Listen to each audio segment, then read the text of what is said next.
Salut à tous, c'est Pong Channel, bienvenue sur cette vidéo qui aujourd'hui va parler de l'envie, du désir et cet élément, ce moteur qui doit paradoxalement rester présent pendant l'accompagnement qu'on fait en hypnose.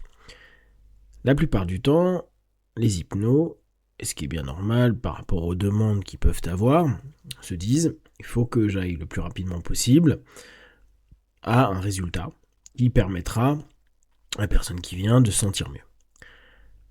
L'expérience montre que, au bout du compte, ça va pas toujours très vite, voire pas du tout assez vite pour la personne qui vient nous consulter, sachant, et vous le savez bien, que l'image autour de l'hypnose est souvent soit vendue, soit perçue comme une espèce de programme magique qui pourrait tout transformer.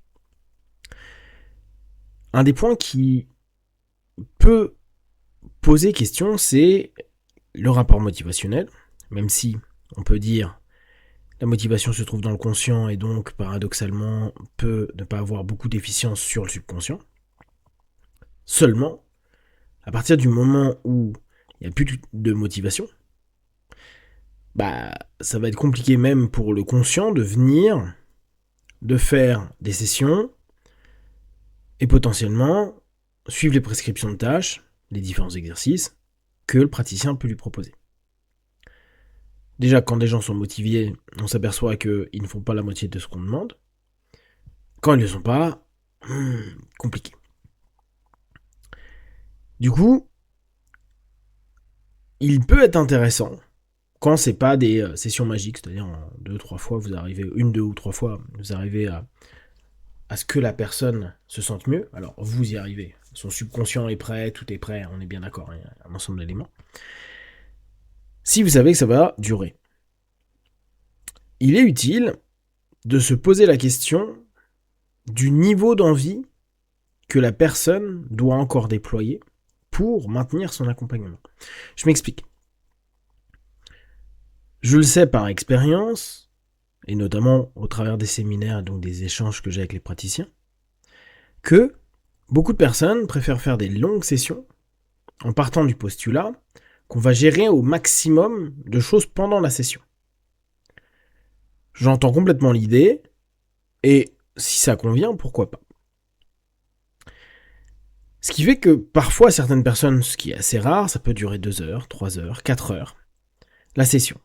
Et je me souviens qu'il y a des années, certains vendaient ce principe-là, à dire ouais, moi je suis prêt à rester une après-midi pour faire l'accompagnement thérapeutique de la personne. Pourquoi pas. Seulement, ce qui se passe, c'est quand on touche beaucoup de choses en hypnose, mon petit retour avec les années, c'est de dire que on touche rien correctement.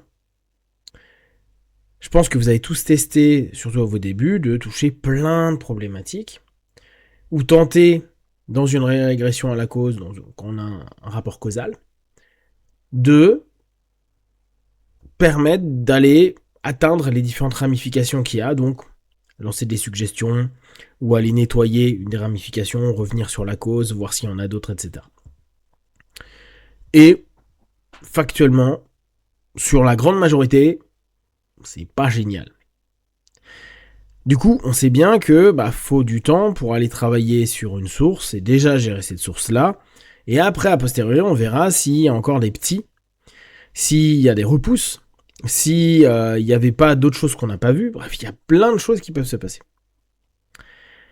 Quand on commence à faire des longues sessions ou quand on veut travailler plein de choses à la fois, et que, au bout de X heures, la personne ressort avec cette espèce de tout a l'air d'aller mieux. Tant mieux. Une idée pour nous est que la personne puisse rapidement se sentir mieux et se sentir autonome. Mais ça ne veut pas dire qu'on a tout bossé. Et il se peut, alors là ça dépend aussi des praticiens, qu'il y ait d'autres sessions à faire ou qui ont été proposées en fin de session. Justement parce que il y a eu pas mal de problématiques qui ont été peut-être traitées, mais en tout cas vues, et que pour travailler, confirmer, vérifier si ce qui a été fait est ok, il faudrait revenir. Mais si on arrive dans du trop, c'est-à-dire on a trop fait de choses, On a travaillé le thème de base, puis on a travaillé d'autres trucs, puis on est revenu un peu sur le thème de base, puis sur d'autres trucs, puis après c'est devenu un peu confus, puis on savait plus vraiment l'objectif parce qu'il y a plein de choses qui émergeaient à un moment donné. On se retrouve à avoir fait une super session selon nous, la personne semble à peu près satisfaite, ça dépend comment vous checkez votre partenaire. Elle repart. Le trop est rarement allié avec le bon. Le trop donne rarement des éléments constructifs à long terme. Et il est préférable d'avoir un peu moins, voire pas assez. Le pas assez, c'est l'élément qui est entre le trop peu et le suffisant. Il amène, pour nous en tant que praticiens, une évolution, un travail qui est fait sur un point, et parfois qui est fait de façon assez rapide. La session, ça fait 15 minutes, 20 minutes que la personne est là, 30. Et cet élément-là, un élément, semble OK pour la personne. Recadrage, qu'importe comment vous l'avez fait. En tout cas, ça s'est recadré à minima dans le subconscient de la personne. La personne, quand elle check, elle fait c'est plutôt cool. Et beaucoup pourraient dire est-ce que tu as d'autres problèmes? Est-ce que tu veux gérer autre chose? Est-ce qu'on a vu qu'il y avait ceci ou cela? Et à ce moment-là, je vous invite vraiment à rester dans le pas assez. Le pas assez, c'est que bien sûr, je pourrais faire plus. Je pourrais faire trop. Je pourrais faire davantage. On pourrait se dire mais tu peux faire assez. Sauf que le problème, c'est que déterminer assez nous amène très souvent dans le trop. Il est plus facile de déterminer un trop peu et un pas assez, faire un peu plus, pour créer une dynamique, pour faire comprendre aux gens que là, il y a quelque chose qui est en train de bosser, mais c'est pas assez pour que tout soit réglé. Néanmoins, ils sont toujours libres de se dire, mais pour moi, c'est suffisant. Suffisant par rapport à ma problématique, suffisant par rapport à l'état dans lequel je me sens, suffisant à pas mal de choses. Du coup, votre pas assez devient un élément motivationnel potentiel, avec une expectative d'une énergie à prendre. Le suffisant peut amener et le praticien et le partenaire à ne pas reprendre rendez-vous ou à ne pas être motivé, là je parle du partenaire, à retourner faire un travail sur soi. Il y a comme une zone de passivité, de latence qui se met en place.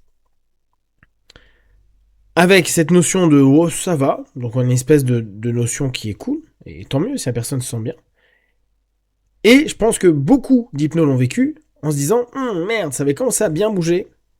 Et les éléments, c'est là où il va falloir peut-être faire un forçage, une répétition, il va falloir confirmer ce qui a été fait, renforcer, etc.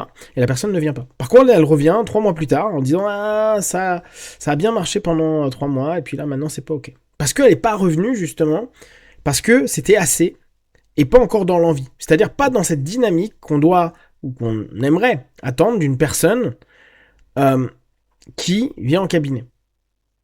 Je vous rappelle, et là ça dépend complètement de vos cadres, mais que il est utile d'avoir une personne qui est proactive.